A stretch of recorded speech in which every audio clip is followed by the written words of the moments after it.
Hello folks, welcome to Netcruzer RC. I'm working on the UDR because it has the front wheel drive is broken, right? One of the last times you saw this run, the front wheel drive broke. I also ran it at the GFX track and we had a track day with it, using it in rear wheel drive only. So it's fairly dirty right now, but I did want to fix it because I'm hoping to be able to run it this weekend in four wheel drive if I can get it repaired.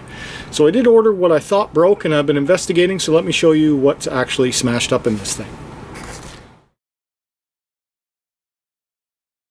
Alright, now actually getting it to this point has been a bit of a challenge. So you do have to take the bottom plate off, which is 8 screws. That's these 8 here. Gets this bottom plate off, 8 screws. And then you do have to get the rear drive shaft out. So it's one set screw here and one set screw here, and then you can jiggle and you can get the rear drive shaft out, and that gives you a bit more room to play. And those are little set screws that are there, and you'd have to take out a couple more screws. You do have to remove the servo mount as well as the battery clips, which mount in here, and that is all just so you can get enough room to wiggle this transmission back and out, because all the wires are connected and the bullet connections are extremely tight. I cannot actually get those apart. If I can, and I may have to during the reassembly, as you'll see in a minute, but I was able to wiggle the transmission back enough and pop the front drive shaft out, and this is exactly what broke. Man, Traxxas, why would you use plastic on this front drive shaft?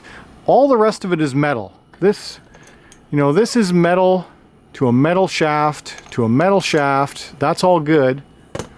And the front is all plastic, telescoping plastic. So this is a splined drive shaft that telescopes in and out. This one is just screwed into the bearing system. This one seems to be fine, which is good because I do not have a replacement for this one, and I ordered a replacement for this. Here's the other half of it, and that's how it breaks. It's just a hollow plastic.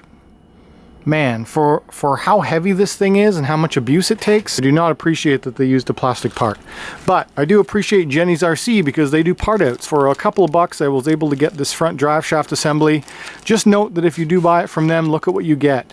You get the front pinion, 2 bearings, and the front drive shaft assembly. You do not get the other side. So if you do break this side, you would need to order a separate item for that.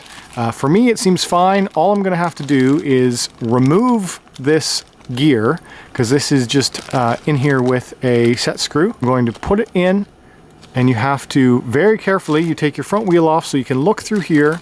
You have to try and get this aligned to push this in, set screw on the drive axle in there, and then you can reassemble. But it's going to take some fiddling because it's mostly the wires that constrain it, so I can barely get enough room to get this into position this way. If they had have just slotted this all the way through, then you would have a lot more room to maneuver. That would be a workaround as well. If I can't get these bullets off, I might slot this out. But anyway, that's what's happening. If you do want to see another video about how this works, where you've got a good view in through here, check out Exocaged RC, because he did an excellent 6-minute video about doing this exact same repair. And this will probably be the last time that I put a plastic one in. If for some reason this breaks again, I will be looking at a metal upgrade, because that's ridiculous. For how heavy this truck is, for the frontal impacts that it takes, having a plastic front drive shaft is just not a good idea. All right, so I'm going to keep working on this. Back to you when it's complete. All right, success. I got it in, and I apologize for not getting on video because it's a real bear to do that, and I didn't want to have to try and set up a shot while trying to do it. Anyway, we are now connected. I now have my front drive is connected to the transmission as it should be. So there is the one little set screw that you have to get in, which is this guy here. It's a 2 mil, and it needs to go through the hole in the plastic and into the metal of this drive. This is exactly what it's going into, and you're just mating those two together through this gap right here.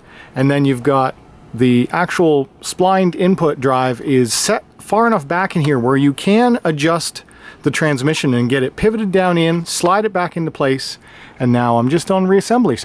So it's 4 screws to get the transmission out. This one, this one, this one, and this one, and now just re-input those.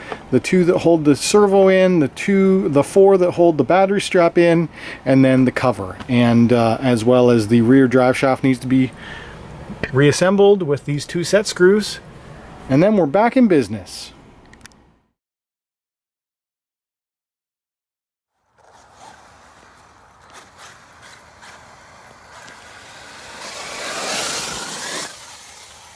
Oh.